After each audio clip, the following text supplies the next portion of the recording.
Good evening, and welcome to the Auxiliary of Emerson Hospital's 32nd Annual Tree of Lights.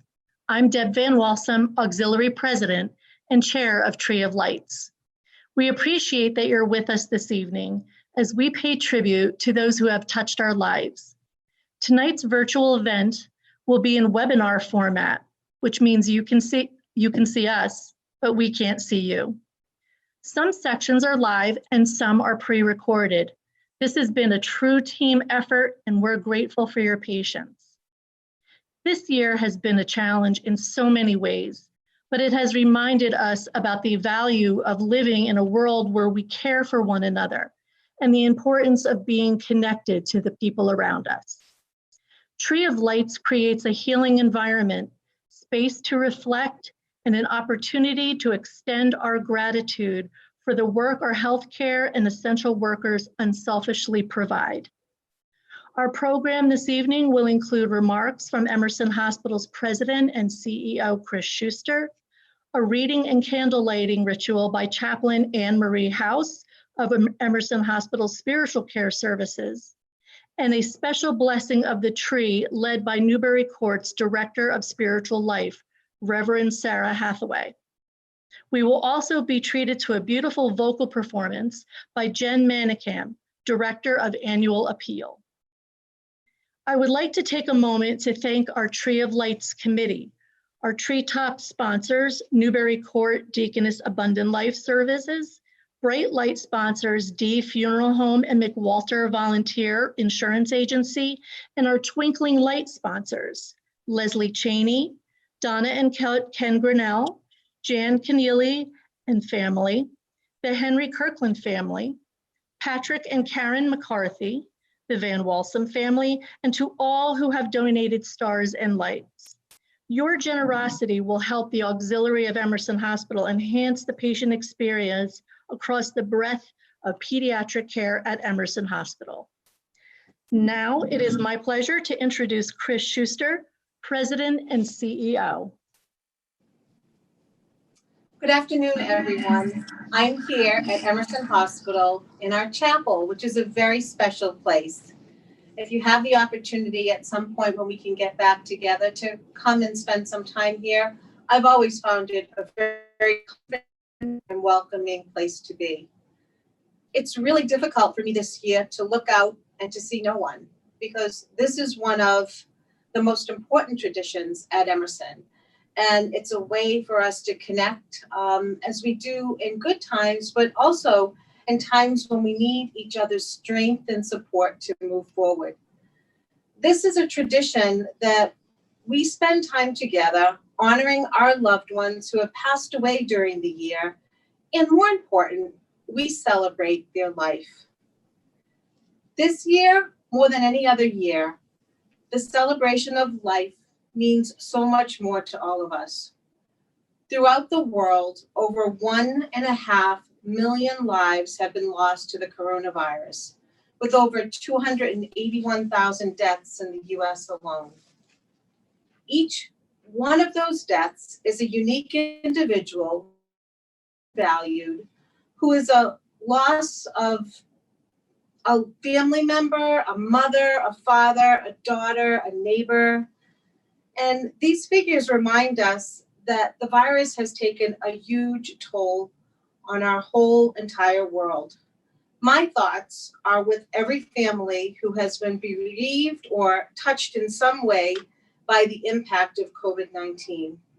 We all know of a friend or a family member who has lost someone they care deeply about to coronavirus. With the theme of loss in mind and not wanting any more of it, if we can avoid it, I'm asking each of you to join me in doing a few things. I'll start with New Year's Eve, Christmas Eve, Hanukkah, Kwanzaa, or whatever holiday it is that you celebrate. Now that we have the vaccine firmly in view, we have hope for the future, I would encourage everyone to think very carefully about whether you want to take any unnecessary risks with your family members during the upcoming winter holidays, or if you want to get through these holidays with the prospect of being able to celebrate with your family members in a more normal fashion later this year.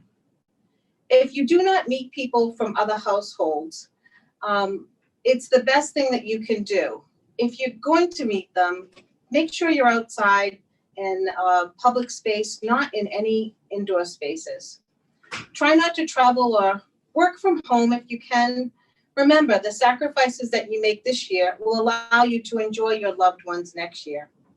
So this afternoon, we are reminded of the many people we have lost across the globe, in the United States, and within our own Emerson community. While they are no longer with us in physical form, we will forever carry them in our hearts. I would now like to introduce our chaplain, Anne Marie Rouse, who is going to lead us in a reading and a meditation.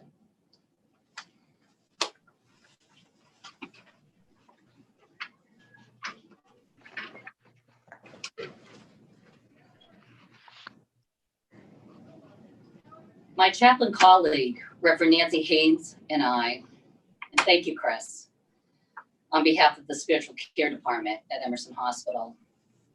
Over 30 years, the auxiliary of Emerson began lighting the evergreen tree outside the main entrance, even with a few little squirrels, I think, that were out there last year that ate through our wire, in honor and memory of loved ones and significant people who have touched our lives.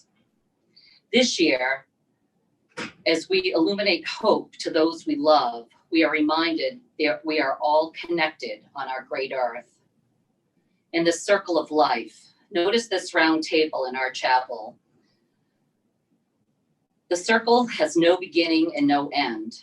And at the center, the divine or spirit that keeps our reality in focus. It also means the self, vitality, wholeness, infinite, timelessness, freedom, perfection, completeness, and eternity. Notice that a circle shape is seen everywhere, and it can spread as a symbol of hope. Throughout the ups and downs, loves, challenges, and misfortunes of this past year, let us reflect on our life's circle, our own life circle, for those we've lost, those we've cared for, and those who are continually caring for us. Let there be an opening for us all into the quiet that lies beneath the chaos, where we find peace and self-care. May we be blessed with loving kindness, resilience, and perseverance.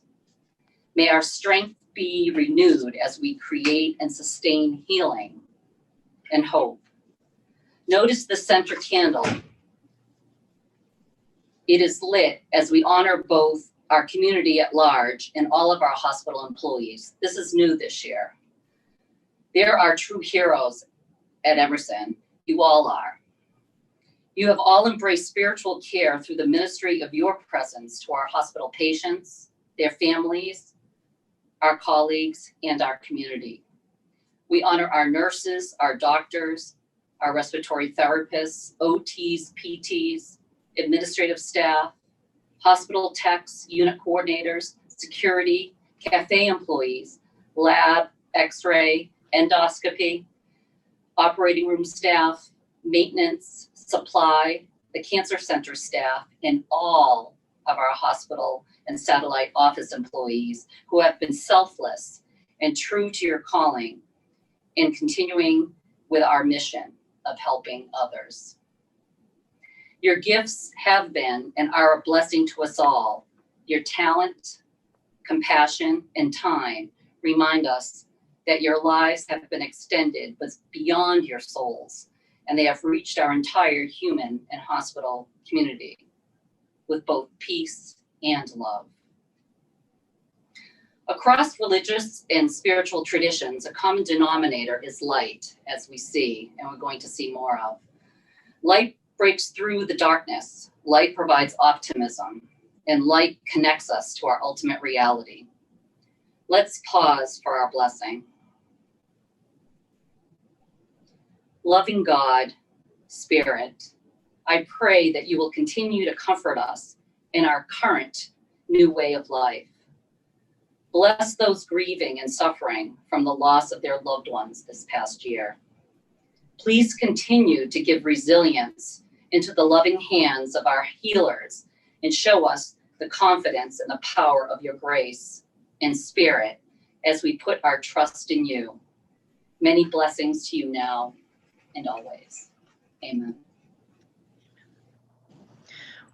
We light these candles in memory of those Emerson Hospital staff, auxiliary members, corporators, and volunteers who have passed away during this last year.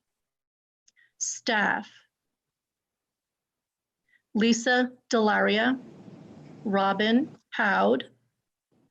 Auxiliary members and loved ones: Mary Andrews, Joanne Armstrong, Lorraine Seeley, Thomas Crowther, Robert J. Cruz, Charlotte Dimitri, Virginia Essman, Beatrice Falabella, Robert Kemp, Marion Killam, Zoe Collegian, Mary Ann Lee, Gerald Mascariello, Dorothy Swanson, Kelvie Woodman.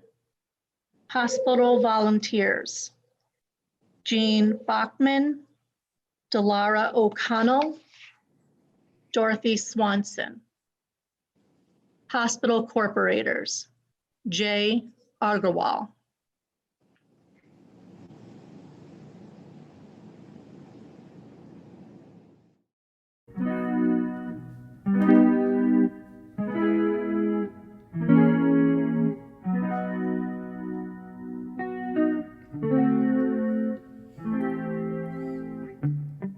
When you walk through a storm, hold your head up high and don't be afraid of the dark. At the end of the storm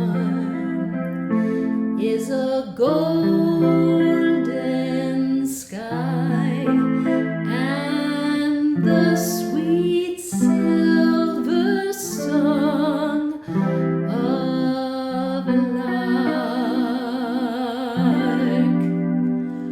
Walk on through the wind, walk on through the rain, though your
Thank you so much, Jennifer, for that musical meditation.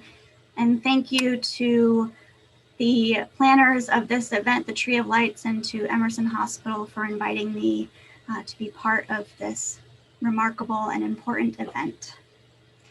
On behalf of Newbury Court and Deaconess Abundant Life Communities, I'm Reverend Sarah Hathaway from Newbury Court Spiritual Life Department, and I'm honored to lead you in a spirit of blessing as we prepare to illuminate the Tree of Lights.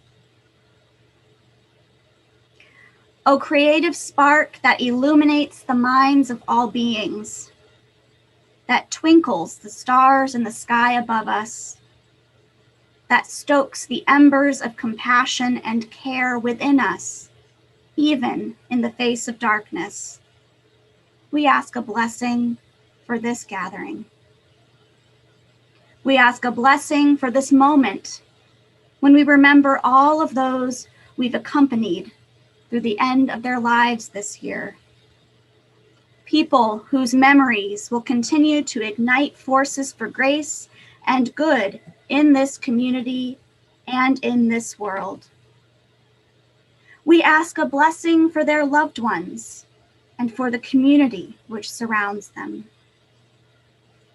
And this year, we ask a special blessing upon the many in this hospital and in this community who've been called upon again and again and again, and who've shown up again and again and again, seeking no spotlight, no accolade, no notion of being called a hero for what they themselves say is the work they signed up to do.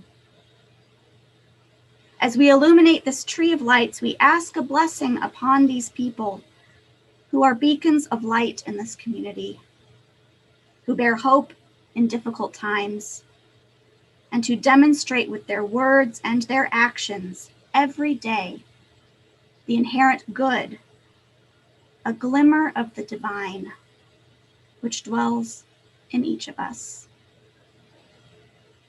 Amen.